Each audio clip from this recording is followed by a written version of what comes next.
Recovery News for another installment of our Retail Recovery Across America series.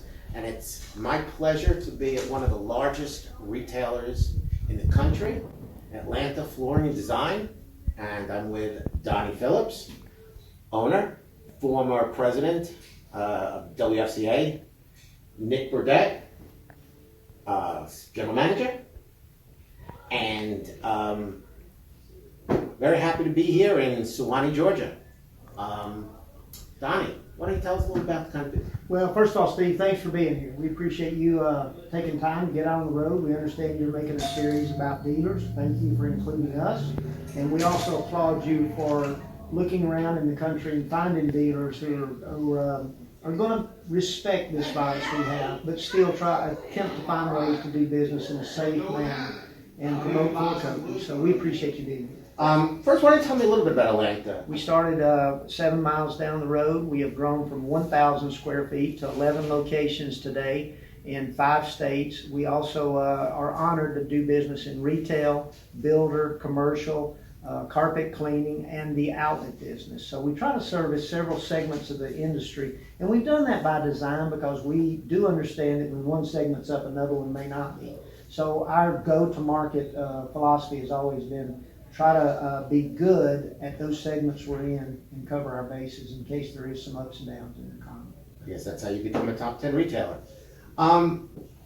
Let's talk a little bit about like what I'll call the dark time. Maybe late March into April.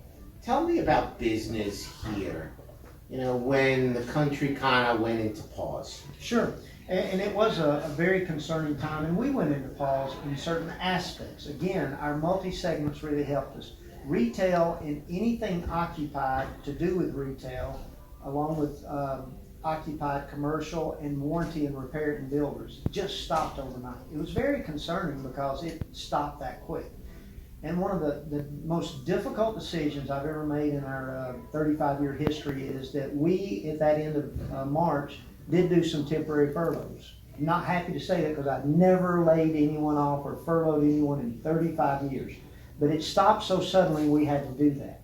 And then we began to step back and look at our business and say during this that what can we do that will, if you will, give the respect to those people that had to pause and put their jobs on hold. What can I do here to make it better when they come back? One of the things that we decided on, because it was retail that was hit the hardest, is we said, you know what, we were talking about redesigning and redoing our showroom this year at some point, maybe July when business are slower, December. We moved that forward and we immediately got into redoing our retail showroom. We think that those dark times of when we had to put everything on pause, it was a good time to sit around the table and plan for the future. So we did that. At the same time, we also had some people work from home. I've also never done that in 35 years. I can tell you I was the person that believed they had to come here, go to work so we could see them and measure it and take care of it. Our folks have really come to the front on honoring how much work they did while they were at the store compared to how much they do at home. And we've been very pleased with the fact that they've done in many cases 5 and 10% more work from home than they did in the store. So we'll be evaluating that as we go forward to see if that makes sense to continue that program. For now it does. We will have everyone that we did that with back at the store, and they get to walk in and see a better looking showroom. I think they get to see an office environment that's got social distancing involved in it. And we just think that because we took time and thought about our business, what comes out the other side is a better run business. Donnie, prior to business slowing up a little bit, and I guess we can call it mid-March, late March, how was sales at Atlanta Flooring 2020 versus 2019 until that point? I think we were about 4% ahead, if I remember that, because I did pull some numbers on that, Steve, and I think we were running about 4 to 5% ahead.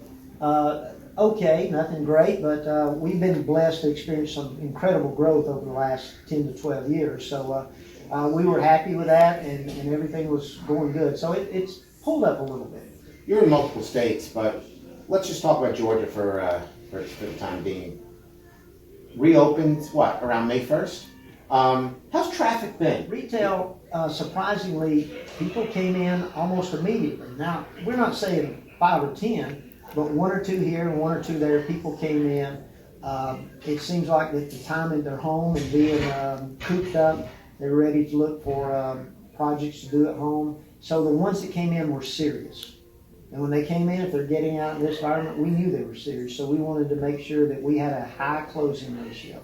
I think we've done a very good job with the people that we had on the floor to do that. So the traffic's coming back. We're selling several retail jobs, as I say, not necessarily 10 customers and selling 2.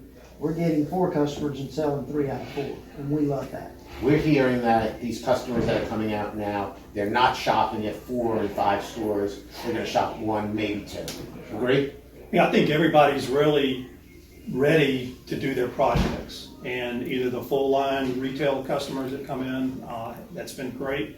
The other thing that we've really seen in our outlets have been customers that are now working from home. Their environment's changed, and they're looking to segment part of their household.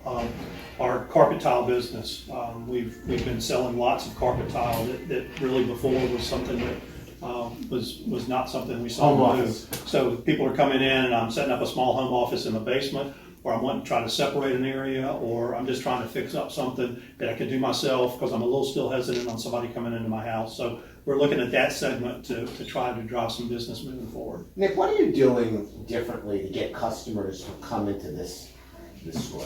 We have hit all aspects of social media and any type of marketplace or listing or whatever with daily product specials.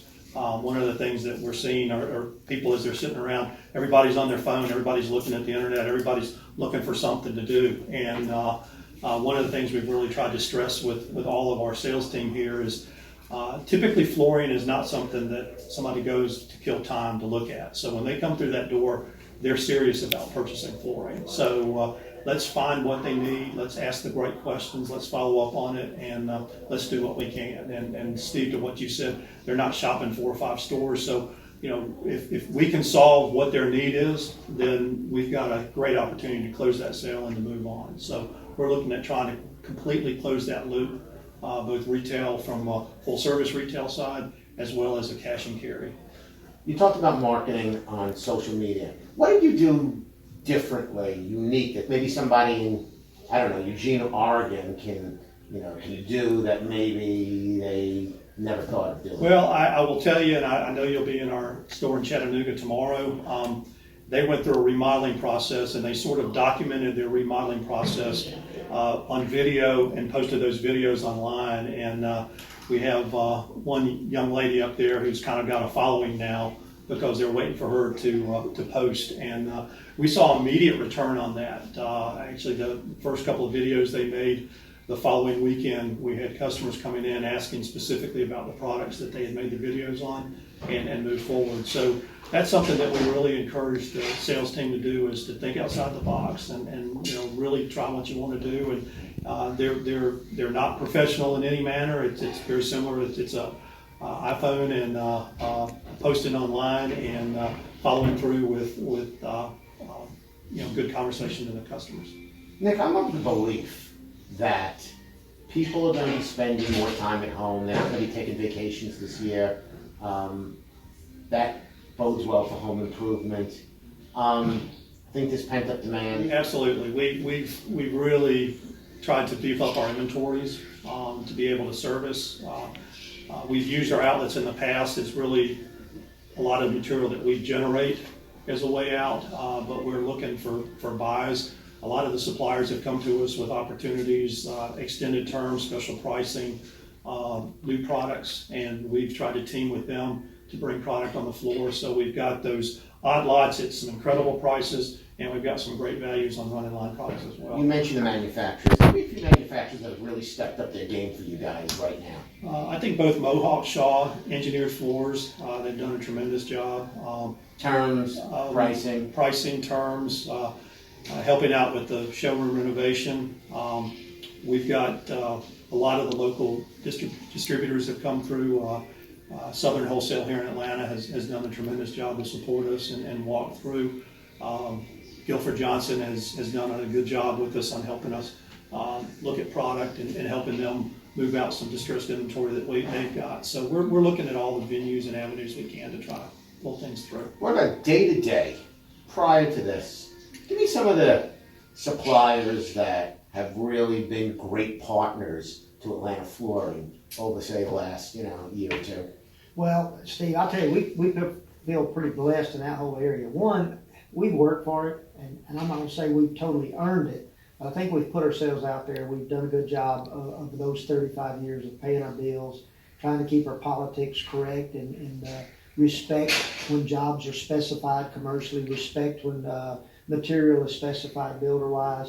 So honestly, when I look out at the landscape from Atlanta Flooring's point of view, I respect all of them in the job they're doing. When you're a smaller retailer, it's not so difficult to grow your business. It's never easy, but it's a little easier than somebody the size of an Atlanta Flooring. Possibility that you can at least be even this year, given the slowdown we all faced last month? Probably Nick and I both are eternal optimists, but from where we both sit, there is a scenario out there that we could be the same in sales as we were last year. Part of that is picking up a few new customers, and we try to do that every year anyway. We've had incredible growth for the last 14 years. Or that's not true, the last 12 years, sorry. So we've done good at that. And I think that what we do is the same thing we've been doing after this COVID, and that's go out and be sincere and kind to our customers and listen to them. Our mission statement says, listen to what the customer says. And so we want to do that, and we want to solve the problems they have. So I think there is a path out there that we could actually break even. And that's, we'll take that any day in a year like this. Amen. Nick, Donnie, thank you for your time. Appreciate it. It's my pleasure to be in a top 10 showroom in the country, and I only wish you the best for the next 7 months. Appreciate And it. following. Thank you. Steve, thanks for being here. Thanks for doing what you do for the industry. And I hope there are a lot of retailers and other dealers out there that this too shall pass, but we've all got to make some tough decisions to get there. And do the best you can during this time. But as Steve is here, we got to keep our head up and be smart, but go to work. Let's all be optimistic. I agree. Thank you.